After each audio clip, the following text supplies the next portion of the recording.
Welcome back to Investing Talk Podcast. Today, we're tackling a question that's definitely top of mind for many of you. Is Marvell technology a good time to buy right now?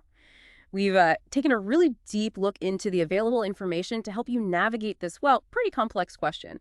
We're trying to uncover not just the numbers, but the story underneath. Our mission today is really to understand why Marvell, a company that's, quietly shifting into an AI powerhouse, has seen its stock take quite a hit this year, even though the underlying performance looks, well, pretty solid.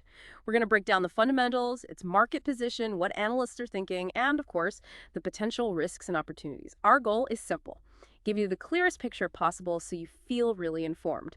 But before we unpack all of that, a quick favor. If you're finding value in these deep dives, please subscribe to our show, like this deep dive, and maybe leave a comment with your thoughts or questions. And hey, if you're feeling extra supportive, consider buying us a coffee. It genuinely helps us keep these explorations going.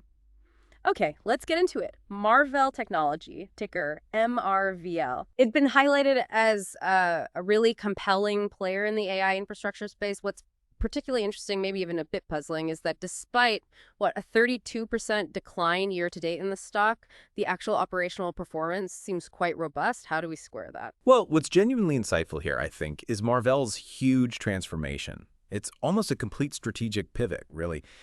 The company has basically become an AI-first semiconductor provider. I mean, look, their data center segment, it's now 75% of their business. And within that, AI-related revenue is around 50% of total data center revenue for fiscal 2025. This isn't just about following a trend. It shows Marvell's leadership made a decisive early bet on custom AI silicons, specifically for those hyperscalers, the really big cloud providers like Amazon, Microsoft, Google, Meta, that let them build deep, kind of sticky relationships with the biggest players before a lot of competitors really grasped the scale of this opportunity. That early mover advantage in custom chips, it's a real differentiator. So this isn't just tweaking things, it's a fundamental remake of the company, laser focused on AI. For someone looking at Marvell now, what does this massive pivot really tell us about their strategic agility, especially compared to others maybe slower off the mark? It reveals, I think, profound agility and foresight. By concentrating so heavily on custom silicon for these hyperscalers, they aren't just selling generic parts. They're becoming embedded partners, designing chips specifically for these giants' unique AI needs. That creates a much, much higher barrier for competitors to overcome. It's a calculated strength, really. It offers potentially strong long-term revenue visibility, even if there's short-term market noise. That rapid shift to AI revenue is pretty striking. Let's peel back the layers on their financials. The sources mention exceptional revenue momentum, particularly in that core data center segment. What are the numbers actually telling us about their financial health? Yeah, the financials definitely underscore how successful that strategic shift has been. For Q1 2025, Marvell reported net revenue of $1.895 billion. That's a remarkable 63.3% jump year over year. Their fiscal year 2025 annual revenue hit $5.767 billion, which is a solid 4.71% increase from 2024. These aren't just small gains. They show a serious surge in demand for their specialized chips. And that data center segment, it really is the engine driving this, isn't it? When you see such a high concentration in one area, does that maybe introduce a specific risk? Or is it actually a strength given where the AI market is? Oh, it's absolutely the engine. It generated $1.44 billion in Q1 2025 alone. That's a 76% year-over-year increase, making up over 70% of their total revenue. And like we said, the growth is directly tied to AI demand. AI revenue just exploded from less than 10% in fiscal 2023 to about 50% of data center revenue now in fiscal 2025. Yeah. Now, you're right, concentration can imply risk sometimes, but in this case, it really indicates Marvell's focused execution on the highest growth, most critical part of the semiconductor market right now, which is custom AI chips for the biggest cloud players. So I'd argue it's a calculated strength. Okay, beyond just the top line revenue, how are the profit margins holding up? Did this big pivot come at a cost to profitability, or are they managing that transition well? That's a great question, and actually profitability is in significant improvement, which is crucial, right, given the investment needed for a shift like this. Gross profit margin hit 50.3% in Q1 2025. That's up from 45.5% last year. And they've swung from an operating loss of 13.1% in Q1 2024 to operating income of 14.3% in Q1 2025. Net income, it turned positive.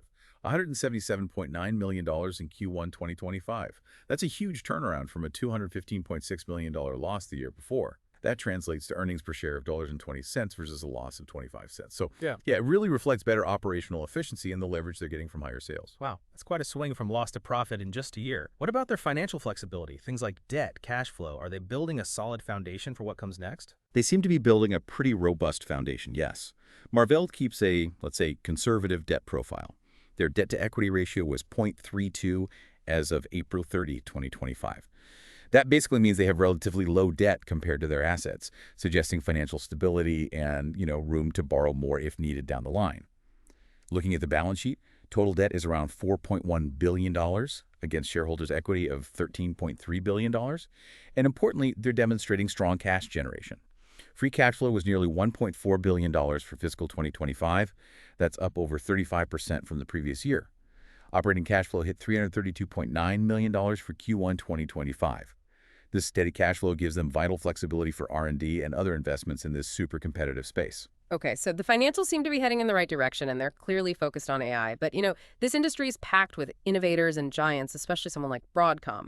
The big question is, what's Marvell's real edge? What gives them that durable advantage beyond just the numbers? Right, and that really gets to the core of the investment thesis here. Marvell has managed to position itself as a critical partner for those hyperscalers building out AI infrastructure. Their advantages come from a few key areas.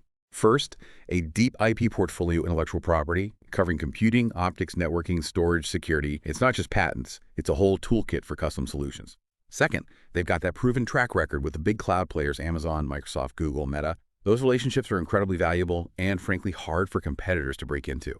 They also have leading-edge tech capabilities. We're talking 2-nanometer custom SRAM, advanced packaging. These aren't just buzzwords. They represent the absolute frontier of chip design, letting them make smaller, faster, more efficient chips. And crucially, the customer relationships are strong. They talk about 18 socket wins across hyperscalers, with 12 already in production.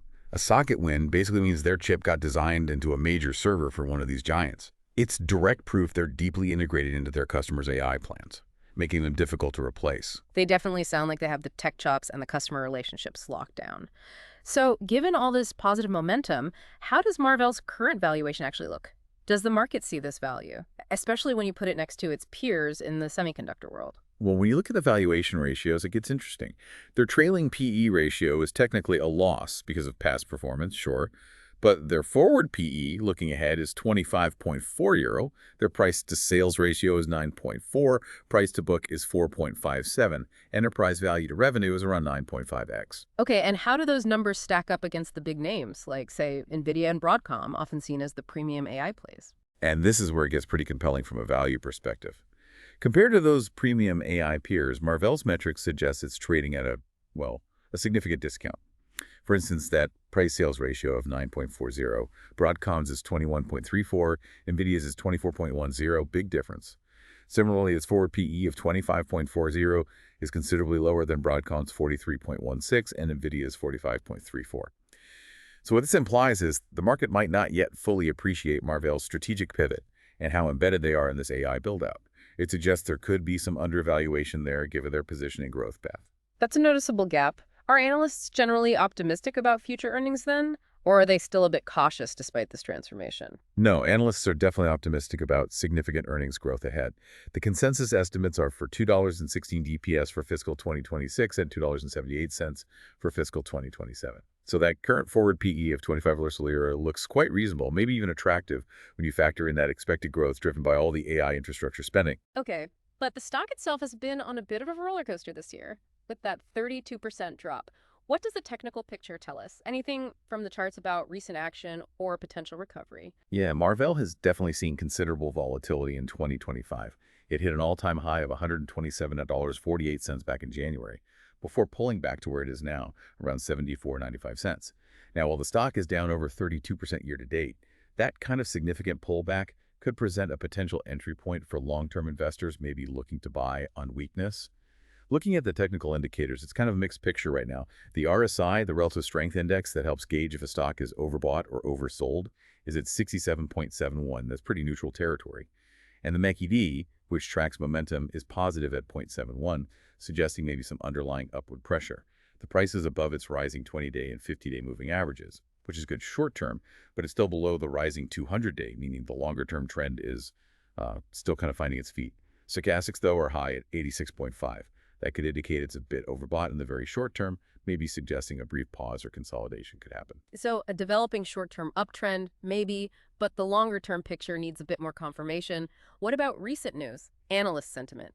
Are they sticking with it despite the price drop? Wall Street seems to be maintaining strong confidence, actually. You've got 29 analysts covering the stock, and the consensus rating is a strong buy. The average price target is around $100.66, which implies, what, about 34.3% upside from where it is now? And there have been some positive recent developments. They had that Custom AI Investor Day just recently, June 17th. They showcased their AI capabilities and announced a bigger total addressable market, $75 billion by 2028. That's a significant boost. Plus, they introduced the industry's first 2-nanometer custom SRAM technology. That's a major technical milestone. That market expansion news does sound pretty big. What about signals from inside the company? Any significant insider buying or selling that gives us a clue about management's confidence? The signals there are a little mixed. You had a director, Bradley Buss, buy about $207,000 worth of shares back in March. That's usually seen as a positive sign. However, several executives, including the CFO and COO, have sold shares, totaling around $32 million over the last 12 months. But the analysis suggests these sales are mostly routine things like exercising stock options and related to compensation packages. That's pretty common for executives and doesn't necessarily mean they lack confidence in the company's future. Right, often planned sales. Okay, looking ahead then, what are the key catalysts? What could really push Marvell higher and keep this growth story going? There are several potential catalysts on the horizon. Short term, the big one is the Q2 2025 earnings report that's coming up August 27th. It's expected to show continued strong data center growth, with guidance around $2.7 billion in revenue. We also expect to see continued volume increases from Amazon's next-gen AI chips rolling out and the initial deployment of those faster 800G and 1.6T optical DSPs. Those are critical for speeding up data transfer in AI systems. And thinking a bit further out, beyond just the next quarter. Medium-term catalysts include the scaling up of Microsoft's custom AI chips, which are built on Marvell's platform. Also, the ongoing expansion of their custom ASIC pipeline, basically, winning more design deals with more wins ramping up through 2026-2027, and further adoption of their new 2-nanometer process node technology long-term. We're looking at that total addressable market for custom AI chips potentially hitting $55 billion by 2028. Plus, continued AI-driven demand transforming data centers, and maybe even new applications emerging in areas like vehicle-to-everything communication, 5G satellite links, and 5G IoT markets. That could broaden their reach quite a bit. It's definitely easy to get swept up in the excitement of growth and transformation stories like this. But, as we always say, no investment is risk-free. What are the key potential downsides? The headwinds Marvell faces that listeners really need to keep in mind. Absolutely, you've got to balance the opportunity with the risk. For Marvell specifically, there's that heavy customer concentration we talked about. Relying so much on a few huge hyperscalers is great for growth, but it also means revenue could get volatile if one of them cuts back. There's also potential pressure on margins from these custom chips as they scale up. Sometimes they carry lower margins initially. And just the sheer pace of AI innovation means they need constant, heavy R&D investment to stay ahead. Falling behind technologically is a big risk. Okay, those are company-specific. Are there broader industry or macroeconomic risks that could affect Marvell too? Oh, definitely. Sector-wise, you've got the classic cyclicality of the semiconductor industry. Booms and busts are common. There's also the reliance on Taiwan-based manufacturing, primarily TSMC, that carries geopolitical risks, operational risks, and general supply chain vulnerabilities are always a background concern, macroeconomically. Trade policy uncertainty, especially U.S.-China tensions, could impact their operations or costs. Higher interest rates could potentially put pressure on valuations across the board and maybe slow down customer spending on big infrastructure projects. And, broader geopolitical tensions can just disrupt global supply chains and markets unexpectedly. And what about the stock's own choppiness? How does its volatility factor into the risk for someone thinking of investing? Marvell is definitely a high volatility stock. Its beta is 2.55. That means it's significantly more volatile than the overall market. A beta over 1 suggests higher volatility. 2.55 is quite high. It's made over 31 moves of more than 5% in just the past year. So you have to be prepared for potentially big swings. On the plus side, its average daily trading volume is high, around 19.27 million shares. So there's plenty of liquidity if you need to get in or out. Okay, So pulling all of this together, the growth, the pivot, the valuation, the risks, what's the overall takeaway? What's the investment recommendation based on this deep dive? Well, the overall rating we came up with is a 7.5 out of 10. The thinking is Marvell represents a high-quality way to play the AI infrastructure build-out, and it's trading at what looks like an attractive valuation after that recent pullback. Its strong fundamentals, its leading position in custom AI chips, and that robust growth outlook, they all support a positive long-term investment case. However, the near-term volatility and those execution risks tied to pulling off this rapid pivot are real, and that prevents a higher rating for now. A 7.5 out of 10. So for listeners who might be considering an entry point, are there suggested ranges to think about? For what might be an optimal entry, perhaps the $65–$72 per share range looks interesting. If you're more aggressive, maybe the $60–$67 range, which is near some key technical support levels. For a more conservative approach, maybe current levels around $70–$75, but perhaps waiting for confirmed momentum could be an entry point. And what's the recommended time frame here? Is Marvell more suited for a short-term trade or a long-term hold? The core investment case for Marvell is really driven by that long-term structural growth in AI spending and its strategic ties to the hyperscalers. So therefore, it seems better suited for long-term investors. We're talking typically a 12-month plus horizon, people who can stomach those near-term ups and downs.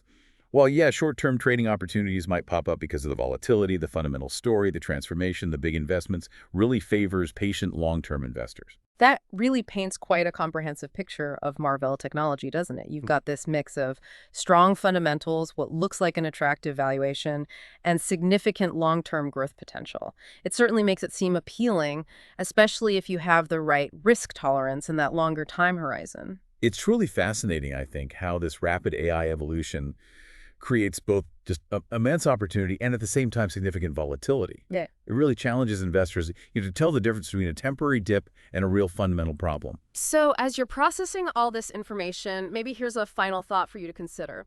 In a sector that's as dynamic and frankly as transformative as AI infrastructure, where a company like Marvell is making such a huge pivotal shift, how do you personally balance the allure of that long-term structural growth story against the unavoidable reality of short-term market swings? What really stands out to you from our discussion today? Thank you so much for joining us on Investing Talk Podcast. We really hope this deep dive has helped you gain a clear understanding of Marvell technology. We'll be back soon with another deep dive into your most pressing questions.